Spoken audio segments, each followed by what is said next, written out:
नमस्कार, मैं विभा सिंह ख्वाजा मोइनुद्दीन चिश्ती भाषा विश्वविद्यालय के शिक्षा शास्त्र विभाग से संगीत प्रवक्ता के पद पे कार्यरत हूँ और आज एक संगीत से एक नया विषय लेके आई हूँ। एक संगीत विषय में हमारा आज का जो सब्जेक्ट है, जो हमारा विषय है, वो है मुख्यतः संगीत की पद्धतियाँ। इससे पहले हमने बात करी कि संगीत क्या है और संगीत में किस तरीके से जो हमारे सात स्वर प्रयोग होते हैं, तो वो स्वरों की उत्पत्ति कैसे हुई, किस प्रकार से वो हम सात ही स्वरों को प्रयोग करते हैं, क्यों वो सात स्वर चुने गए, तो इसका डिस्क्रिप्शन आप मेरे लास्ट वीडियोस में देख सकते हैं।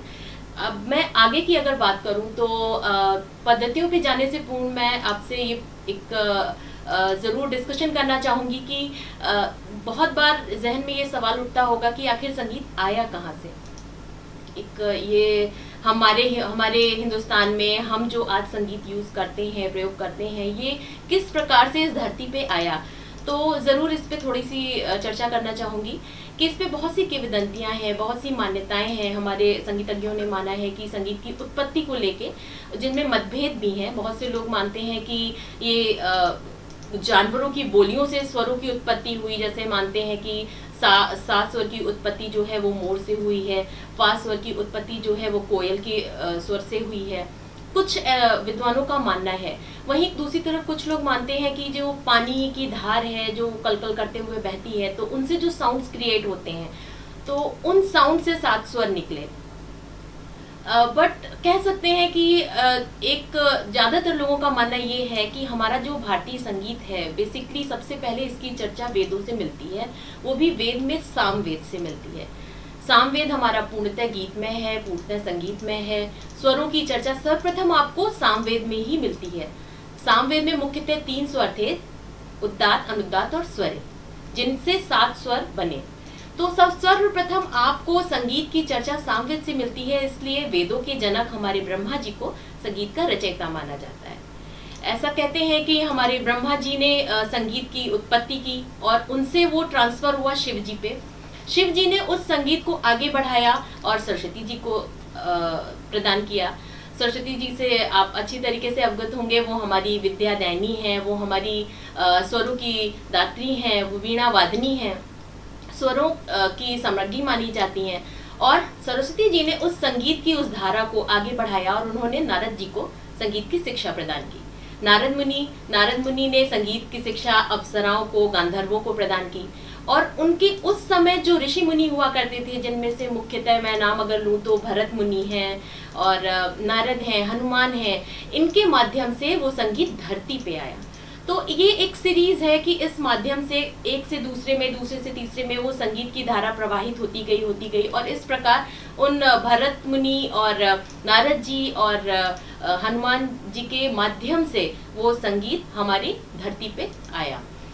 और उसके बाद से बहुत सी परंपराएं हैं जिनके थ्रू हमारा संगीत का विकास और प्रचार प्रसार हो रहा है। सर्वप्रथम तो हमारे यहाँ गुरु शिष्य परंपरा थी, जो संगीत के प्रसार का सबसे बड़ा माध्यम था। धीरे धीरे हमारे घरानों ने जगह ली और घरानों के माध्यम से संगीत का प्रचार प्रसार हुआ। और आज के समय में आप देखेंगे कि विद्यालयीन शिक्षा जो है वो सबसे बड़ा स्रोत है, सबसे बड़ा माध्यम है हमारी संगीत की शिक्षा को बढ़ाने का, लोगों को उससे अवगत कराने का।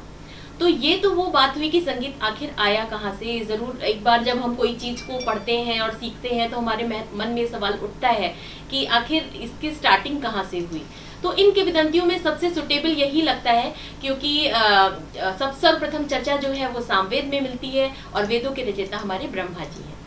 आज का जो हमारा विषय है वो विषय है संगीत की पद्धतियाँ। मैं संगीत की जो मुख्य 2 पद्धतियाँ हैं उनके विषय पे आज चर्चा करना चाहूँगी। मुख्यतः पहले भारतवर्ष में केवल एक ही संगीत पद्धति थी, वही पूरे भारत में प्रचलित थी, लेकिन बाद में इसमें डिवीजन हुए और उसे 2 पार्ट में डिस्ट्रीब्यूट किया गया। एक पद्धति है हमारी उत्तरी भारतीय संगीत पद्धति, जिसे हिंदुस्तानी संगीत पद्धति भी कहते हैं, और जो दूसरी है वो है हमारी दक्षिणी भारतीय संगीत पद्धति, जिसे कर्नाटक संगीत पद्धति भी कहते हैं। तो जो दक्षिण भारतीय संगीत पद्धति है ये मैसूर, आंध्र प्रदेश और स्पेशली आप देखिए कर्नाटक के जो क्षेत्र हैं वहाँ पे प्रयोग होती है, तो इसलिए इसको कर्नाटक संगीत पद्धति के नाम से जाना जाता है।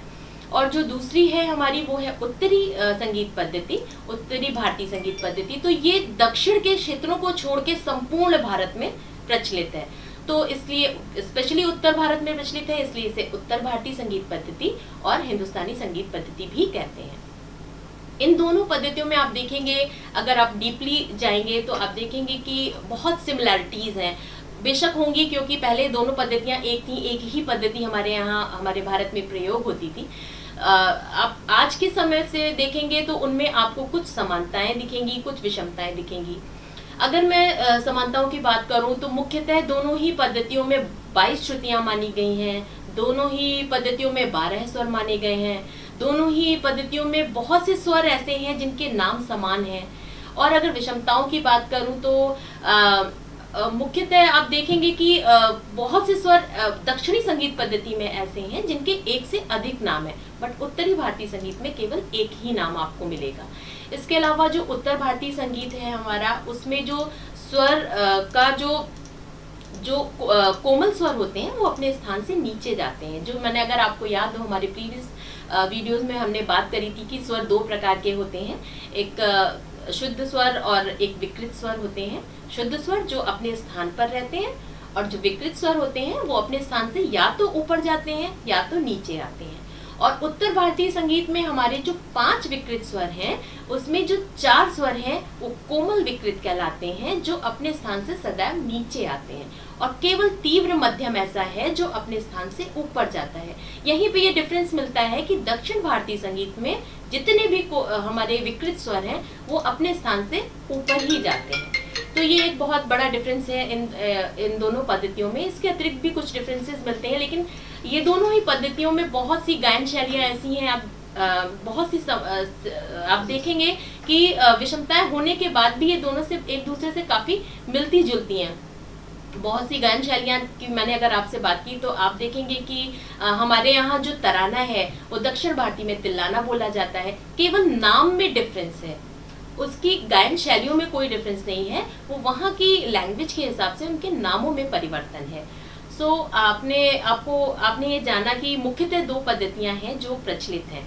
अगर हम इसके आगे बात करें कि हमारा जो संगीत है मुख्यतः आप उसको 2 भागों में बांट सकते हैं। जो हमारा हिंदुस्तानी संगीत है उसको आप 2 भागों में बांट सकते हैं। एक है हमारा शास्त्रीय पक्ष, जो हमारा शास्त्रीय संगीत है, और दूसरा है हमारा सुगम संगीत। नाम से ही विदित हो रहा है सुगम संगीत, सुगम मतलब आसान, सरल, और शास्त्रीय अर्थात शास्त्रों से बंधा हुआ। तो जो शास्त्रीय संगीत है उसके लिए आप बहुत आसानी से चीजों को समझ सकते हैं कि शास्त्रीय संगीत में वो विधाएं आती हैं जो नियमितः होती हैं, शास्त्रों से बंधी हुई होती हैं। कुछ रूल्स एंड रेगुलेशंस होते हैं जिनको हमें फॉलो करना होता है, और उनको फॉलो करके ही हम उन गायन शैलियों का गायन या वादन करते हैं।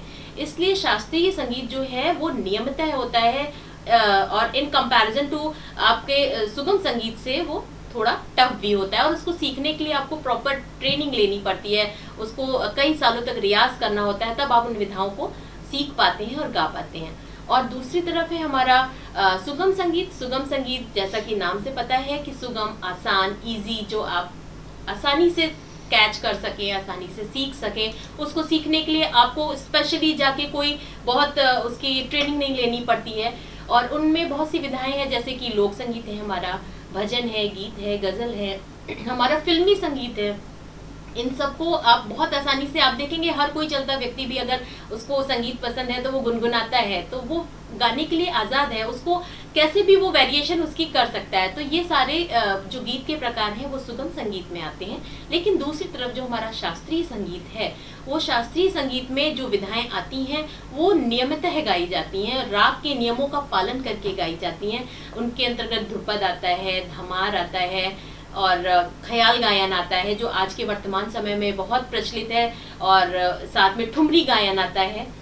इस तरीके से मुख्यतः हमारा जो भारतीय संगीत है वो 2 प्रकार में डिस्ट्रीब्यूटेड है। एक है शास्त्रीय संगीत और दूसरा है हमारा सुगम संगीत। अब अगर साथ ही साथ आपको एक संगीत में ये भी पता होना जरूरी है कि गान, अगर आपने शब्द सुना हो कि देशी संगीत और हमारा गांधर्व संगीत, मार्गी संगीत और गांधर्व संगीत। मार्गी संगीत को ही हम गांधर्व संगीत कहते हैं। मार्गी संगीत मतलब कि वो संगीत जो बेसिकली मोक्ष प्राप्ति के लिए गाया जाता है, उसे हम मार्गी संगीत कहते हैं। इसका प्रयोग बेसिकली गांधर्व लोग किया करते थे, तो इसलिए इनको मार्गी संगीत को गांधर्व संगीत भी कहा जाता है।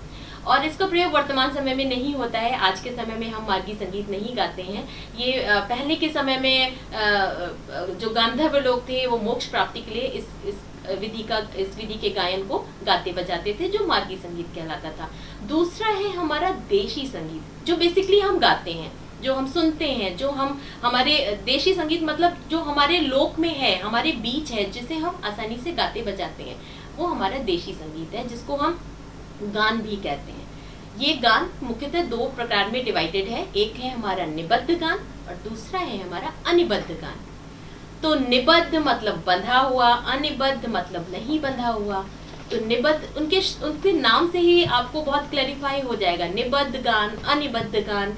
निबद्ध गान अर्थात बंधा हुआ गीत, यानी कि रूल्स एंड रेगुलेशंस एंड आपको राग के नियमों का पालन करते हुए आपको बंदिशें गानी है, तो वो पर्टिकुलर आपको शास्त्रीय नियमों से बंधा हुआ है और वो आपका गान कहलाता है। दूसरा जो मैंने आपको बताया वो आप फ्री हैं उसे गाने के लिए। वही बात आगे जो मैंने आपको बताया कि हमारे सुगम संगीत और शास्त्रीय संगीत है, उसी तरीके से आप देखेंगे कि गान में निबद्ध और अनिबद्ध गान है। तो निबद्ध के अंतर्गत जो रचनाएं तालबद्ध हैं, जो स्वरबद्ध रचनाएं तालबद्ध होती हैं, वो निबद्ध कहलाती हैं, जिसमें ख्याल है, ध्रुपद है, धमार है इत्यादि आते हैं। और दूसरा है अनिबद्ध, यानी कि वो स्वरबद्ध रचनाएं जो ताल रहित होती हैं, तालबद्ध नहीं होती हैं, जिसमें हम आलाप गायन करते हैं, आलापचारी लेते हैं, तो जिसमें हमें ताल से हटके केवल राग को दिखाना होता है, आलाप लेने होते हैं, स्वरों को दिखाना होता है, उसकी बढ़त दिखानी होती है, तो वो अनिबद्ध गायन कहलाता है। तो आई होप कि आपको ये कॉन्सेप्ट क्लियर हुआ होगा कि हमारा जो संगीत है, मुख्यतः तो संगीत आया कहाँ से, और फिर दूसरी बात जो हमारा संगीत है उसकी मुख्य दो पद्धतियां हैं। एक है हमारी हिंदुस्तानी संगीत पद्धति और दूसरी है हमारी कर्नाटक संगीत पद्धति। और जो हमारी संगीत है उसकी दो विधाएं हैं, एक शास्त्रीय और दूसरी हमारी सुगम। तो जो शास्त्रीय संगीत है उसमें शास्त्रों से बंधी हुई सारी गायन शैलियां प्रयोग होती हैं, और जो हमारा सुगम संगीत है वो उस आसान है, जिसमें लोक संगीत है, भजन है, गीत है, गजल है, ये सब आते हैं। तो आगे के सेशन में मैं आपको जो हमारी विधाएं हैं उनके बारे में जरूर आपको डिस्क्राइब करूंगी। तब तक के लिए धन्यवाद, नमस्कार।